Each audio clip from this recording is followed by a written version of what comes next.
Josh's network dying. I hope so. We're also going to be talking about Bo Burnham's Inside. Will it have a lasting impact in the world? I'm Joe. I'm Josh. You've got questions? You're feeling grounded. Starring the pen.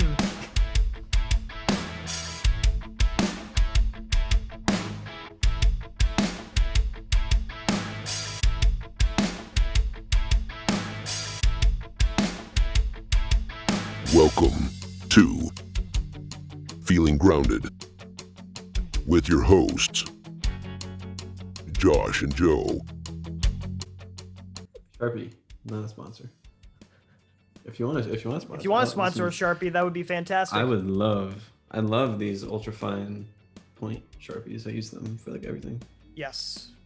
Some of those big fatter Sharpies, like that's a regular pen. Like the really like this the one, girthy, the big girthy ones. one, yeah. Oh, those ones. Yeah. I have I'm a G2 boy, and I'm a Sharpie ultra fine man. So what we want you all to do right now is subscribe to the channel.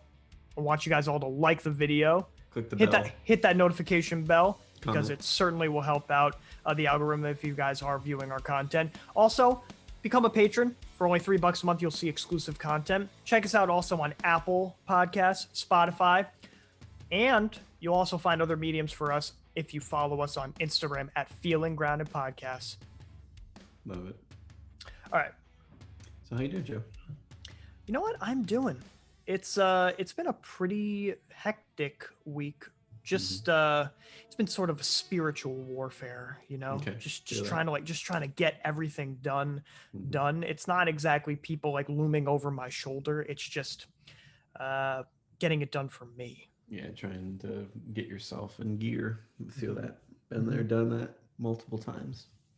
But you're done now, right? You're done? Done skis? Yeah, and then we'll be reconvening for helping out with those summer schoolers in the not too distant future. That's good. Very good. Yeah, so how many weeks do you have until I have 2 roughly, and then after that I'll have like a whole month off roughly. Okay, well there you go. That's pretty good. Pretty good. Not too bad, not too bad. And yeah, so I have 3 more days. 3 more days left. By Wednesday, next Wednesday will be good to go. What do you got planned other than moving into the house? That's pretty much it. And then there's a couple events that we're going to be doing. And then really I'm just going to be relaxing, working on the home, getting a new routine going. I'm going to spend a lot of time at home. I'm going to probably work at home for the majority of the summer, work in the studio, and just kind of get the home life back. The routine of my own family, my wife and my kids. And you've been without that for months at this point. Yeah, a long time. Since the end of March. So it's a long time. That's insanity. That's insanity. I don't know how you did it. It's tough. But the end is near. The end is near.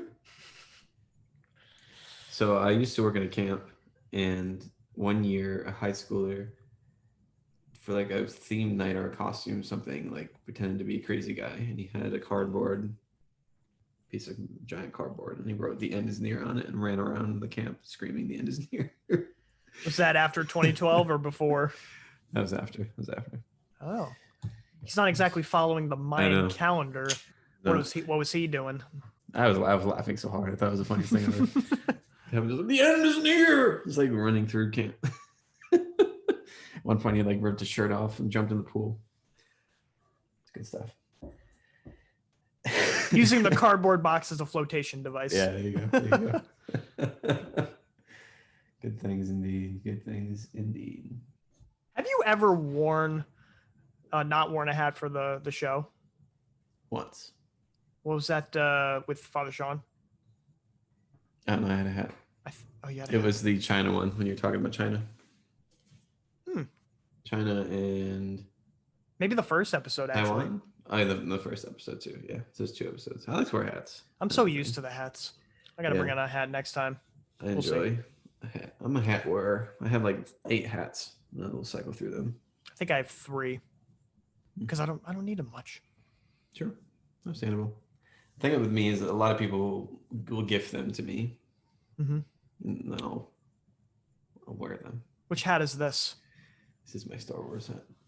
Oh, you got a little Villain action. Oh, it's villain action. I can't even tell like who's on there. It's kind of So blurry. we have Dooku. Maul. Maul. Fine addition to my collection. Yeah. Gino. Grievous. I was gonna say Geonosis. Vader. Vader, Fett, Boba Fett, Emperor, Palpatine, Kylo Ren, and Snoke. It's a cool hat. It's like, yeah, I like that. That's all the enemy. Is it possible for you to X out the last two? It's like Sharpie, just fill it in. Yeah, there you go. You got your yeah, my ultra fine. Pull it out again. Look at this. No, I think you're gonna need a little bit finer retractable the fine point thicker. Girthy boy. Size does not matter. Anyways.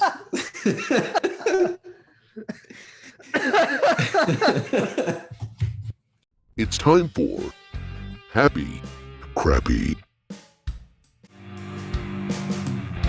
So Josh, give me a happy or a crappy. You go first. Well, I have no crappies. I really cannot think of one, just like you, I think last week. My happy was that I got together with coworkers and it was just incredibly organic, just the way that we just came together and just spent our time and just were. Yeah, those are nice moments. By the fire. Ooh. And then I decided to break away from the pack. What they had on was I think it was Philly playing basketball. And so I promptly changed that after maybe about 10 minutes to Olympic trials track and field. I was only alone, and then people like just started like coming around just to check it out. I love Olympic trials. Nice. I was watching some last night, actually. Me with swimming is the GOAT. Nice. I was watching shot put, just admiring all the very large men. Because they were huge. But, Quote, we like large men. This is going really well. and the 10,000 meter run, I saw that. I'm one of those people, I don't like running. I like to run in real life, but I don't like to watch running. I think that's kind of silly to watch people run.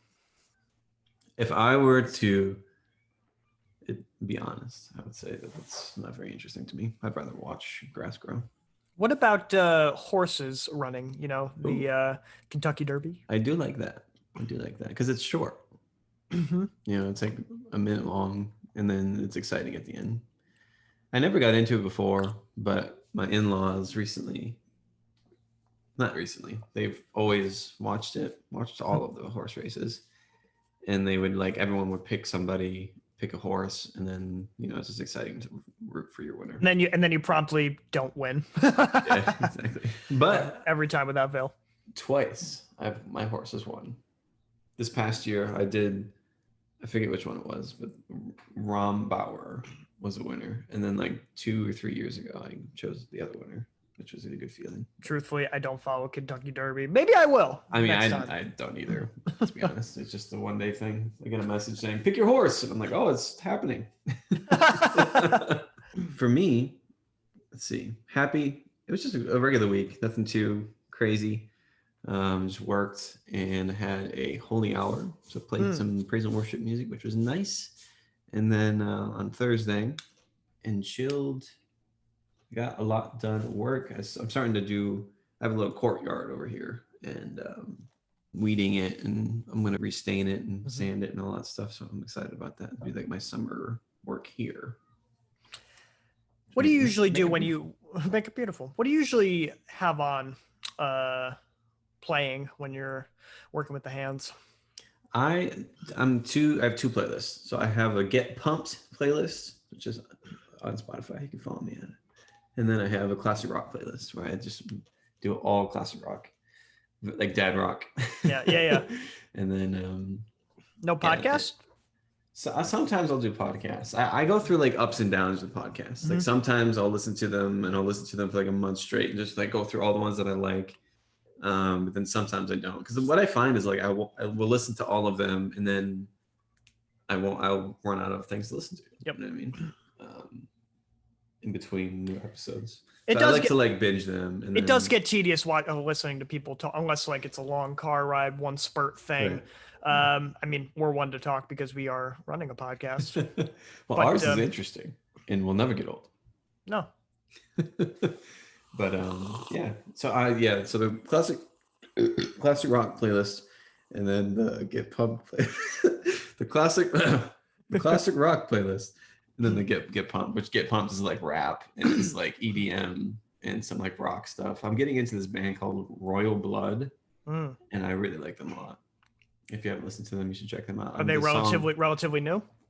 I think 2015 was like their first like big album. Okay. And I think they just released something recently, but I can recommend another one just like that because they seem more like dad rock. You said Royal Blood. No, Royal Blood is a little heavier, kind of like hard rock. I would have to say also this is borderline that as well. You should also listen to Tyler Bryant and the Shakedown. They are blues based, but also I like to follow him on Instagram, and he branches out into other areas too. Him and his band. They're probably at their 4th or 5th album by this point that just came out. Love it. I'm gonna listen to them. So I'm always looking for new music. Mm-hmm. So anyway, so that's my happy. Had a good week. Was pretty active. Went to the gym a lot. The only crappy is I didn't eat as well this week. I've been on a kick of health, and this week was not as good. Just a lot of things kind of made it hard to. Well, not made it hard, but I just made some bad choices of eating bad food. It is common to regress, that's just part of the process. Yeah, exactly. Just pushing through it when it gets hard. Yeah, and still maintaining it. I'm still exercising really hard, and it feels good. I've been very active still. I just got to get back to my broccoli game, my broccoli and chicken. Yeah, you just got to put what do you usually put on the broccoli? I just eat it raw, honestly, and I love it. Yeah. I'll just have a bag that's washed and just cook it. I would say cook it with on the stovetop with some garlic, of course, and then you get also some pepper. Doesn't hurt. Yeah, I agree. A little olive oil in there and make while the stovetop does a little ASMR. Every episode, you got to mention it once. What I was planning on doing on Feeling Grounded's channel, on sharing it, because there's this thing that was advertised, this lone woman in this black box room. She's like ASMR. She's like, I just wanted you to know that you should follow this channel. And I'm like, this is what we've been talking about. I might do that. There you go. If you're watching this, Joe and Josh did put it on their Instagram account. Watch it. It's hilarious. Good stuff. The future is inevitable, but let's travel back in time. It's June 23rd, 2021. We're going to go all the way back to June 23rd, 1961. So, Antarctica. Josh, you ever been to Antarctica? Twice in dreams. Never in real life. Never both for me. No. Okay. But on June 23rd, 1961, Antarctica Treaty System was officially entered into force. It was signed 2 years before that in 1959. But essentially, land and ice shelves south of the 60 degrees south latitude parallel is to be used for peace research purposes, but military activity is prohibited. And also it prohibits nuclear explosions or disposal of radioactive material. But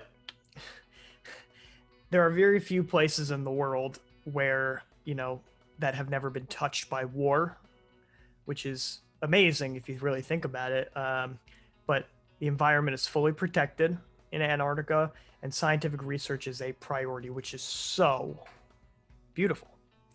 Yeah, I was just gonna say that's awesome. That's so cool. It's just a shame that you can't really visit it because it's so cold. Yeah.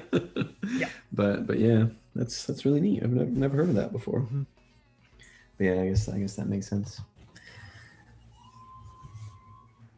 What's that sound out there? It sounds like a horror movie, like a Stephen King movie. Yeah, they got sports going on again. People cheering for their little snowflakes. What? So mine, would you ever want to go there? I mean, I guess maybe just to see what it was like. I would totally go to Alaska, but I would also go to Antarctica. How about this? If our channel gets 100,000 subscribers one day, 100,000, we we do an Antarctica trip expedition. expedition, and we will live stream the event. All right, you heard it first, people. 100,000 subscribers, and we will go to Antarctica. So if you want to see us freezing our bums off, make sure you like and share the video with your friends and family. Yeah, please share it because, you know, I would go to Antarctica. Sure. Yeah, I mean, I would probably need a couple jackets, but just one, just one or two. A pair of pants, probably. Because we're both in shorts right now. I've got my short soccer shorts on. All right, so mine, June 23rd, 1989, the Tim Burton directed original Batman. With Michael Keaton. With So Michael this appeared in theaters this day? Appeared in theaters. Jack Nicholson as the Joker. And we see a dark take on something that we've never seen in media. Really, in comics, that's it. But previously, comics, 20 years before that, you have the campy show, and also they had a campy movie too. Right. Yeah. What was it? Adam West, yeah. Adam West.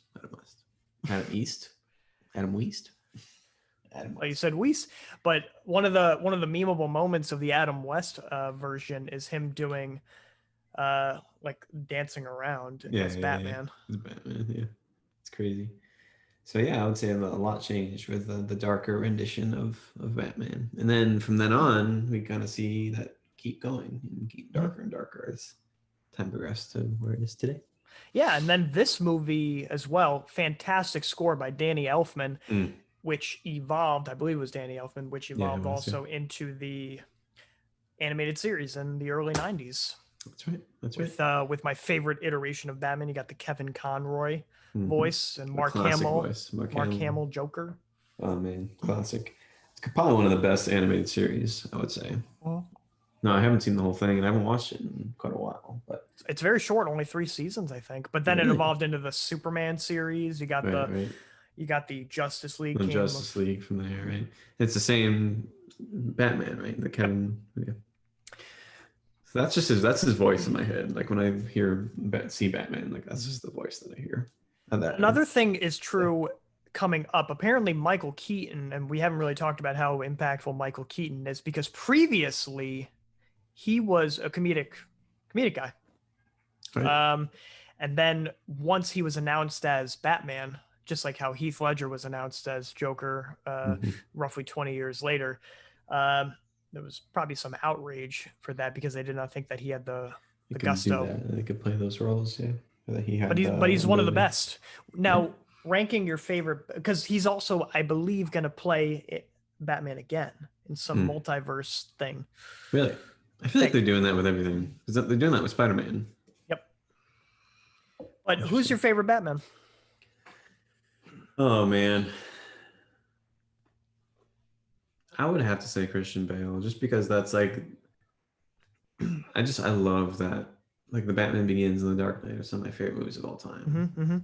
If everything was the same about his Batman, but the movies were terrible, would you say the same thing? No. I'd probably go with Michael Keaton. Okay. Now, how about Batfleck? It's not even a thought. I don't really. I don't. Yeah. I enjoy most of that because he's actually doing actual detective work in a lot of that. That's a great example of the way I think of Ben Affleck is not like an action hero. You know what I mean? So I just feel like that didn't really work for me personally. So you weren't a fan of Daredevil? No. Nope. Was anybody? I mean, one of the funniest things about the Daredevil movie in 2003, you have you had all of these 2000s references, like it's off the hizzy, but you said like you heard stuff like that by the time 2003 happened, like it was all dated. Yeah, that's very true. And now it's like, oof, it's like a comedy. Pretty much. Bad. Pretty But much. Yeah. Why's that? There you go. There you go. With that. Hey, you gotta get the tongue out, Josh. What's up? With that. I get close to the camera for that. Entertainment. Where's the entertainment, guys? So what's been coming up now on Netflix is Bo Burnham's Inside. It just released a few weeks ago, no? Yeah. I think last week, 2 weeks ago. No kidding. Yeah. So Bo Burnham, say that 3 times fast. Bo Burnham is a comedian. He's a songwriter. He's a multi-instrumentalist. He's a director. But he filmed this all in one room, single guy. It's very creatively directed. I want to get your initial thoughts, Josh. I was completely stunned because I've saw a lot of his earlier specials and the video that made him famous, right? So he was a YouTube star who went viral because of his creative songwriting, his comedic stuff. Yeah, he's been around for the scene since like 2006. A while. And there was that one video of him sitting at the keyboard with the camera on him that went viral, and then that kind of started his career. Catapulted, yep. Yeah, exactly. Put him into the limelight. And so whenever I always thought of his specials and as his material as really clever and pretty funny. Pretty funny. I never nothing like rolling around laughing. It's just kind of like one of those things that's like, oh, like he's got good points and it's kind of silly, whatever. But this just really struck me. Really struck me. In what way? The story of this, right, is he did it over quarantine. And so he was quarantined to this one space. I don't know if it was truly, I'm guessing, or if it was done for the show. But where he stayed in this one place and just created a special where he was there for over a year, just making and writing and coming up with ideas and songs and bits and all that. And it was very dark because you can kind of see that his mental health, whether if it was just for the special, if it was like a character or whatever, it doesn't matter if it was or wasn't, but you can just see his decline as kind of each segment, plays out. Yep. And it was just very jarring to me. Yeah, I agree. It's centered around his feelings of depression, anxiety over the pandemic last year, which a lot of people can, of course, relate to during lockdown. But it puts new meaning to the term one-man band or one-man show, which it's creatively shot with occasional comments and rambles about himself, about the world, about people.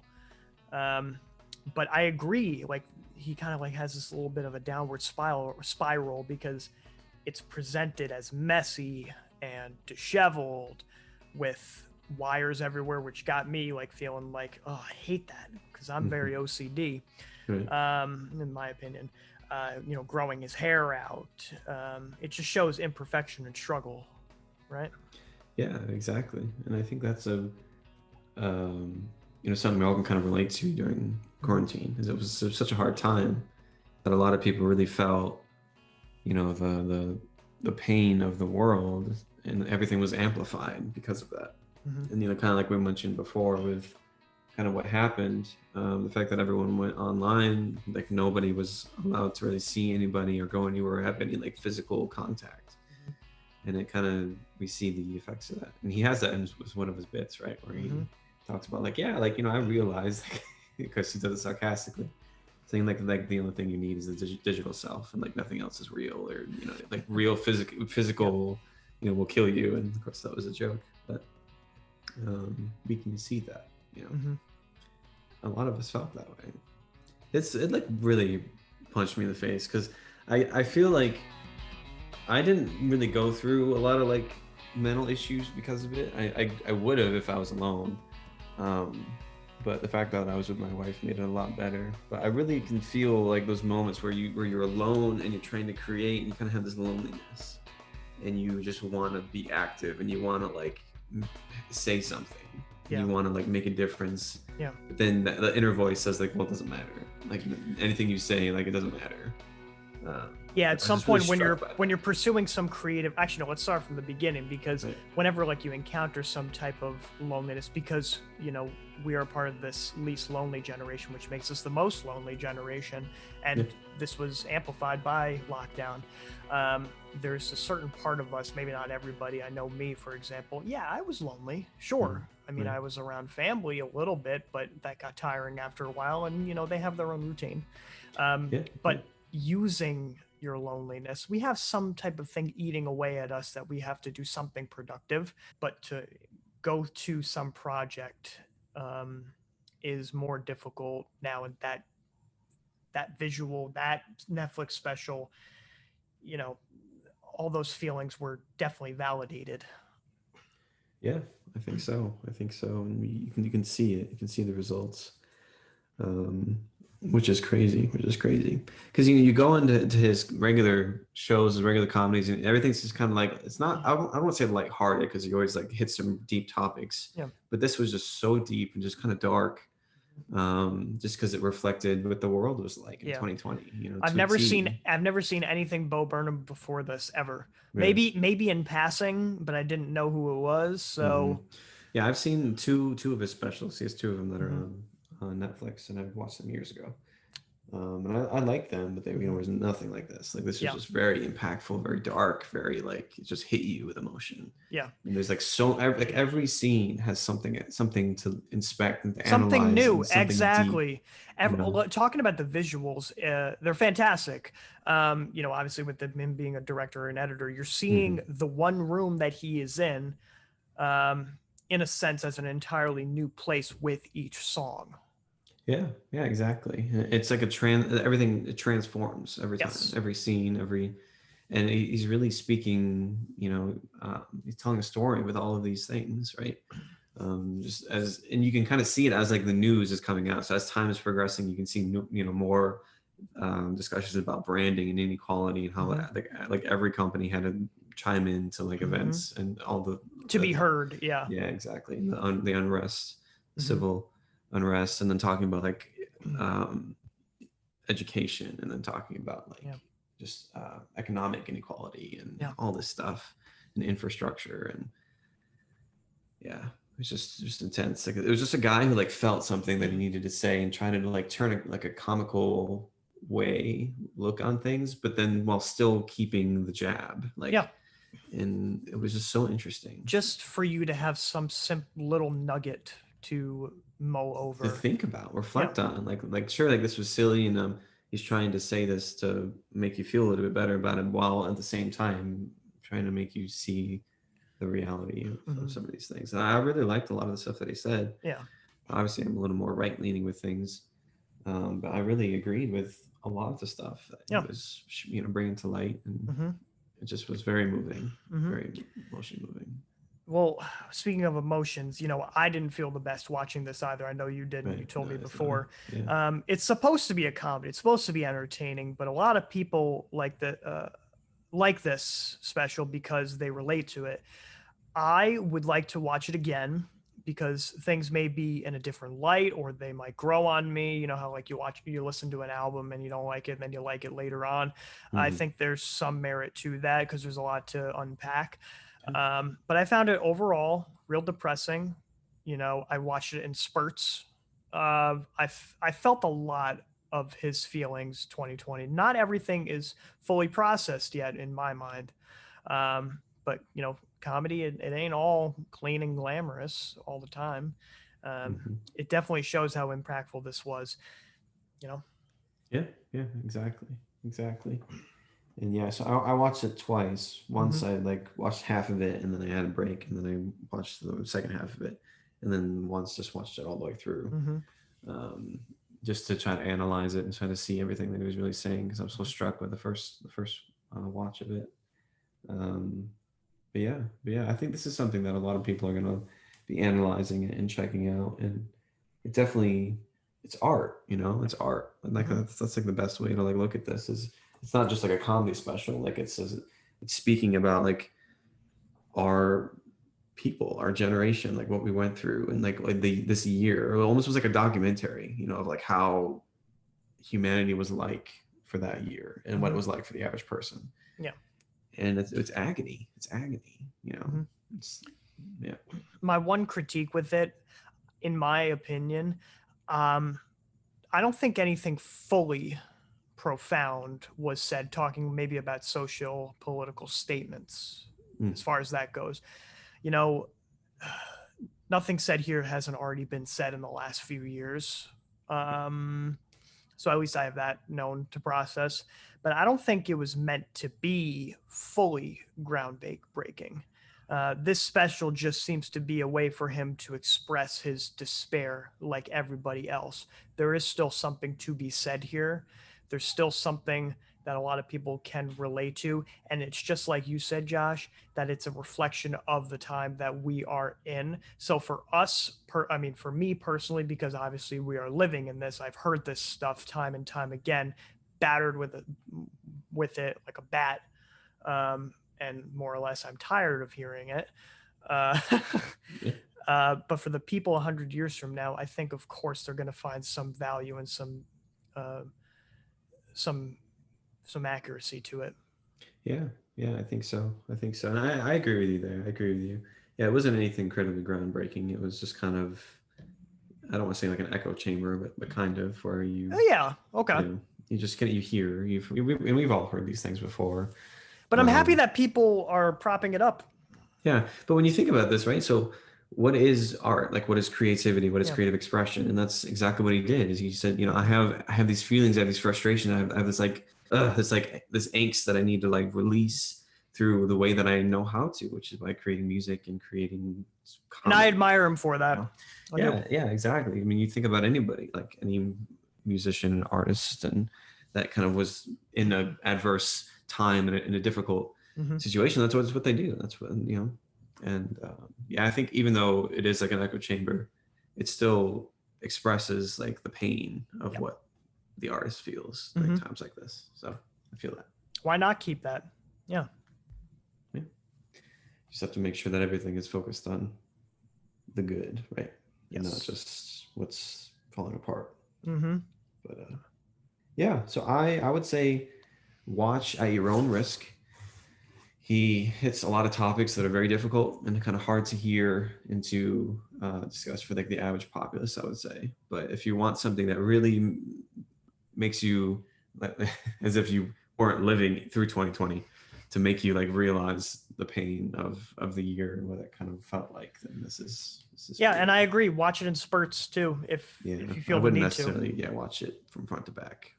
Or with other people. Don't be like me. I watched it by myself. Yeah, just sitting in my office watching this and just feeling disparity. But so at your own risk. But it's. I think this is something that people are going to be talking about for years, and I'm sure it'll win awards. And I'm sure. I mean, I got 100 on Rotten Tomatoes. So, and I just hope he comes around. Because he talks a lot about like his past, and he grew up in a Christian home, and again, it's kind of what we see in society as people fall away and they deconstruct, and then everything kind of falls apart. Yeah. And oftentimes people they stray a little too far from where they're at home, where their home is, and things can be difficult when you do that. So their home in their heart. Yeah, exactly. Okay. Just hope that he finds his way back. Or that our society finds a way back. How about that? Where you're meant to be. Okay. Here's to hoping, Joshy. Amen to that. Clink. It's time for the news.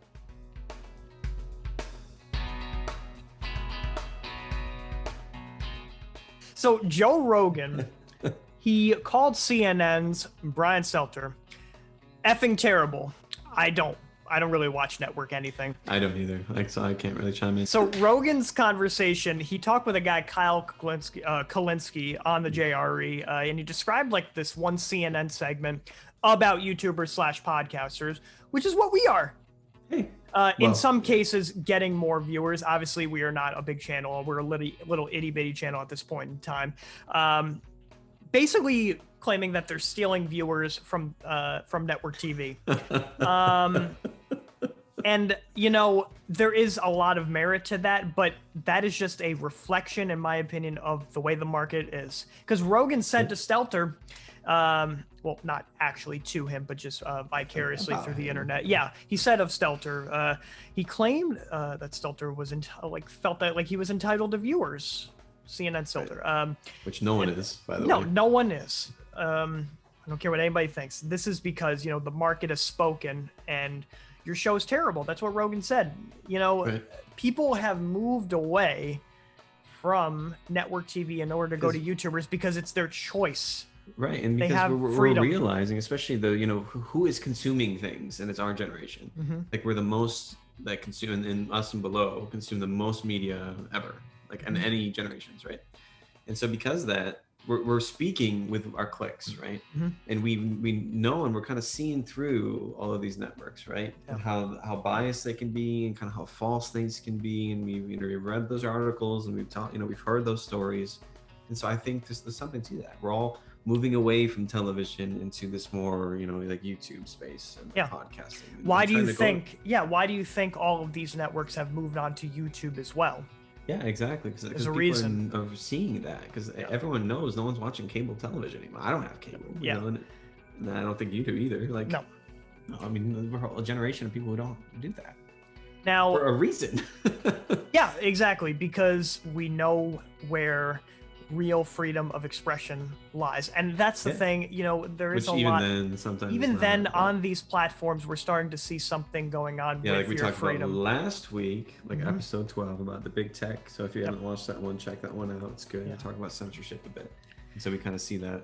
But speaking of the market, going to a different area, CNN Stelter show and also Don Lemon's show, their ratings are slipping. Now that the election, I mean, it makes sense. Now that the election is over, we are seeing this happen in short order. Yeah, exactly. Then talking about Trump anymore. Exactly. That's what it's all about. And, he's not in the limelight too much anymore, although he is giving speeches to what I know. Try to wrinkle him dry still. Yeah. To get as much water out of that towel as possible. Then he went on to say that, I mean, Joe Rogan said this, went on to say that these two guys are not real humans. I don't think he means that they're not real humans. If he does mean that they're not real humans, that's kind of like not the best thing to say about a person. But I don't know if he meant to say it that way. Maybe he, like, that they're beneath human beings. I think he meant to say that, like, these people on network are not being transparent with the everyday person like you and me. Right. Well, exactly. And because they're controlled by the network too. Yeah.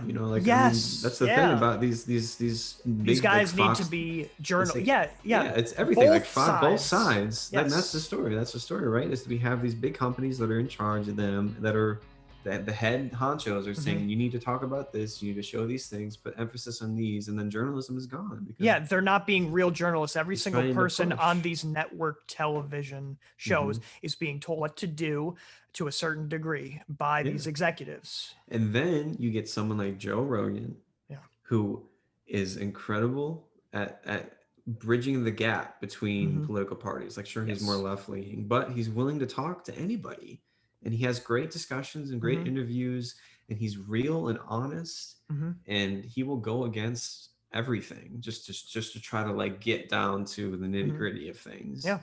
And he has money now, and he's got wealth, and like he's like becoming this top dog, and everyone is turning to him and kind of seeking his opinions on things because we know he's real. The stuff that he's gonna say is gonna, it's not to mention the guests that he invites. Yeah. Based on what Rogan said towards Stelter, I will agree that he seemed hot and bothered for being criticized by Stelter, that his show will be silenced. And it's very interesting. His episodes have already been pulled by Spotify, just like a few of them that seem to be, like a few of them. And I'll tell you, it's the ones with Alex Jones. People made a big stink about Bill Burr's and also Elon Musk. Really?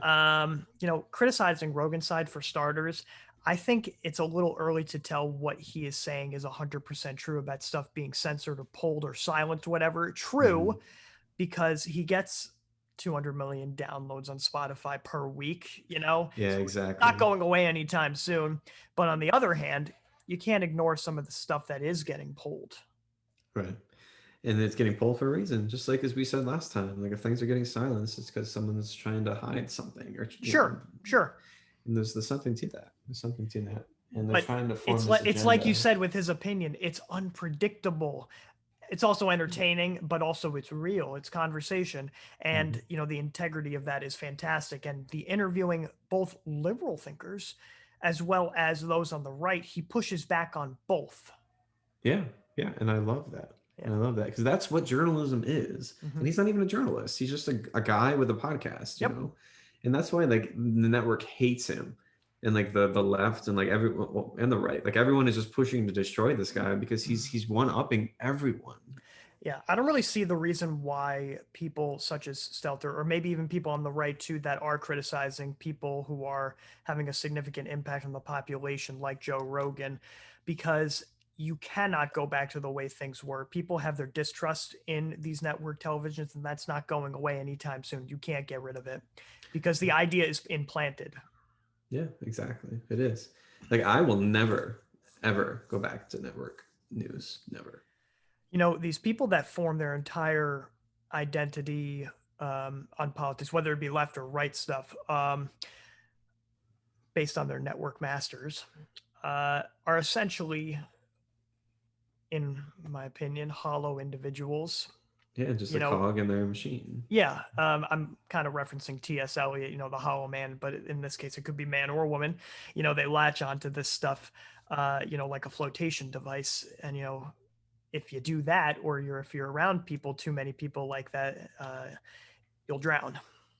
Yeah, it's very true. And you don't ever think for yourself. And that's the thing. I'm always so wary about anything that I see because I want to always, and yeah, I've said this before, like I want to have my own opinions, my own thoughts. I don't want anything being swayed, which is hard because everywhere we go everything's biased. You know, you can't watch a late night television show without there being some kind of bias and push in a direction. So that's why I'm always like wary about all of that. And I'm trying to like see both sides and then see what the truth is. That's why I love that one. What's the website we found about the news? Where, Ground News. Yep, it looks at both. Which I like that. I like that because what I'll do is like I'll look at a topic and I'll hit up a bunch of different articles, and then you can kind of form. You can look at left, center, and right. Yeah, and I suggest people in the audience do all three. Yeah, and that's what I do.